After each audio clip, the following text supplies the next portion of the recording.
Hi.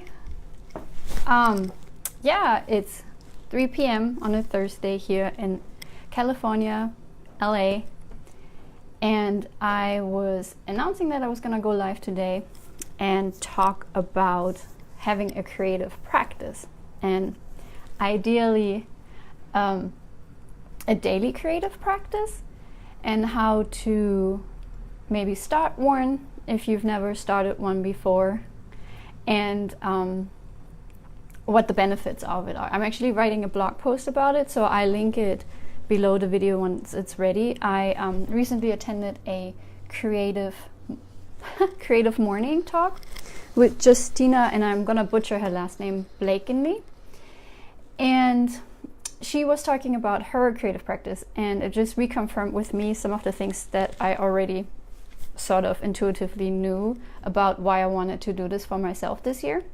Some of you might notice that I am doing a daily, except for the weekend, practice where I allow myself to freely sketch something for 30 minutes in Illustrator that is inspired by the Sex and the City videos.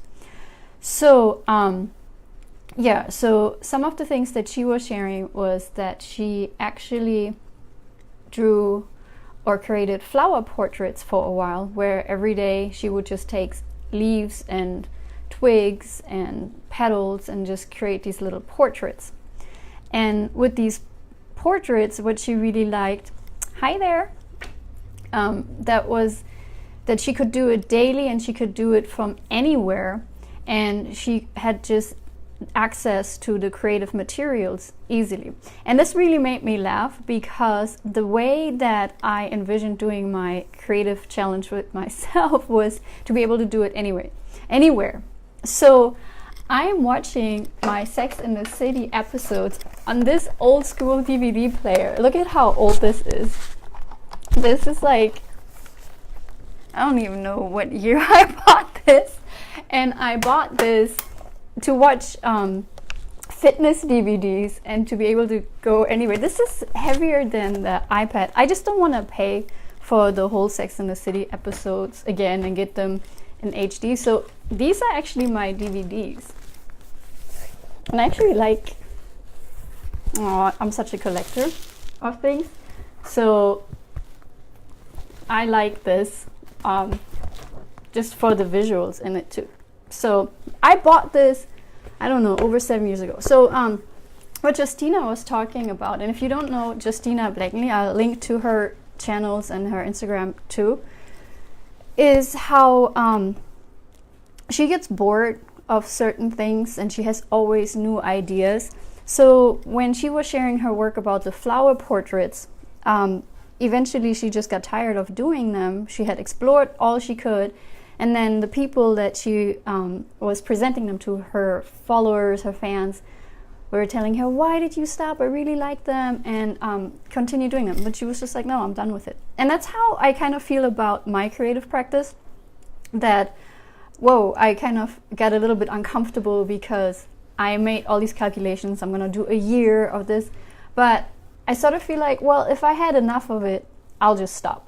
So, but what I'm really noticing is that when I design every day, that there are certain habits that I have developed and that I want to break. So having a creative practice every day kind of shows me where I'm being stuck on certain patterns, where I could do, something a little bit different, and I'm more free to experiment. So that's really, really helpful for me. And so shaking up my habits, my patterns, and then also my real amazing goal to myself was to let go of perfectionism, and that's really happening too.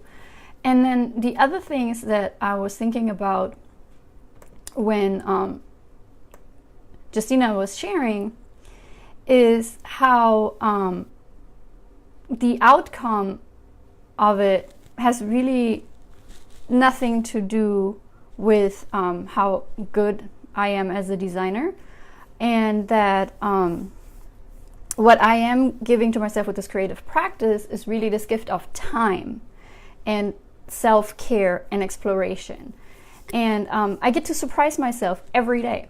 Every day I get to show up and tell myself, wow, I'm doing this for me. So a lot of times when you work in the creative industry, especially as textile designers and fashion designers, it seems like, oh, I'm doing this on my job every day, so why would I need to do more of this? I hear over and over again that people are bored. They're not working in the right design category. Like somebody might have dreamt of working in the wedding design industry, and they ended up doing baby clothing or maybe men's jeans. So sometimes just because our job is labeled creative doesn't mean that we're not allowed to say, well, but that's not really what I want to do. So when you create your own creative practice, you get to set all your rules, you get to break all the rules, you get to do whatever you want. And it doesn't have to be long. So like for me, my parameters around it are just 30 minutes of sketching. And I sketch actually, and this is a big shout out also to the company called Illustrate, and I'll link to that as well, who makes these little notebooks, which are also, once again, really convenient to just take everywhere. So that, hi there, how are you? That, you know, I can just do my creative practice from anywhere I want. So between my very, very old school DVD player, pencil, and this block, this fits in like any little pocket. So what I recommend is, if you are thinking about creating a creative practice, do something that's really simple, meaning that the material is available wherever you go, so that if you're even at a coffee shop or if you're out with your friends, you can just doodle somewhere and do it and just say, hey, I'm just doing this for myself. And usually you don't really should have to explain to your family and friends that you like being creative and that you have developed this little need to have a daily practice. All right, what else did I really want to talk about? Yeah, so I'm gonna kind of, put this all into my blog post, and if you guys need a little bit of encouragement to do your own daily creative practice, whether it's cooking, whether it's drawing, whether it's baking, whatever it is that you want to do, just start. This is like really funny. I forgot who was talking about. I listen to so many motivational speakers and read all these books, but like there was this comparison to how hard it is sometimes to change our behavior, and how when at SeaWorld, when they're trying to get the big whale to jump out of the water, they have to start really, really with small expectations, as if to literally just get the nose of the whale to even come to the surface of the water. So to go from that to making that big jump takes a long time. So what I'm trying to compare this to is, to me, just saying, hey, if I can just take time to do something I really love for just 10 minutes a day, that's a really, really a big accomplishment. So it's really about me bringing joy to myself and to practice something where there is no end result attached to it. I don't need to make my creativity responsibility to earn me money. I don't need to impress my boss, my co-workers, or my work that I do doesn't need to get me a job. So when I do my daily Sex and the City little sketches and time lapses, I don't care what other people think, and I'm trying not to care about and get too attached to the end result myself. I have 30 minutes a day to do this, but if I didn't, I would probably find a smaller parameter and just do 10 minutes a day. So like with the whale, sometimes people are like 30 minutes a day. I just don't have that with all the other responsibilities and self-care things that I want to do. So I think that whatever it is that you love to do, like I said before, it can be cooking, baking, painting. I don't know, maybe you want to teach your cat how to do a trick. Maybe that's your creative expression, communicating with animals. If you can just consistently show up for yourself and show yourself that self-love, something in your sight is just going to be so proud, and you're building self-esteem and trust that you take yourself and your creative endeavors seriously. Okay, so I hope this is helpful for somebody. I'm gonna link to my resources that I cited, like I was talking about Justine Blakeney. Oh, she was also sharing that after she finished doing the daily flower portraits, she is now doing a one-line drawing, which means that from the time she sets the pencil down on the paper, she does not lift it up until the drawing is completed.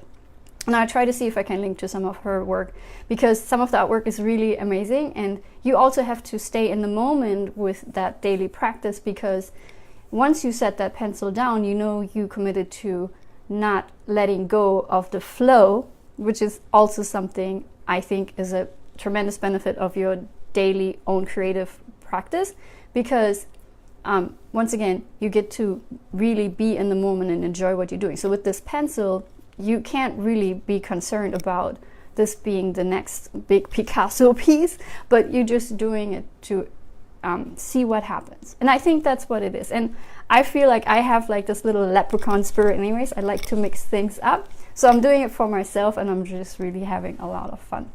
Yeah, so would love to know what are some creative practices that have worked for you, that gave you a lot of enjoyment, maybe some that became too involved, or you thought too much about it, or something that you want to do and what has stopped you, and what you would like to do, and maybe just share with me, okay? I just rambling on now because I really like talking about this, and well, love to hear from you. Thank you for watching, and I talk to you soon.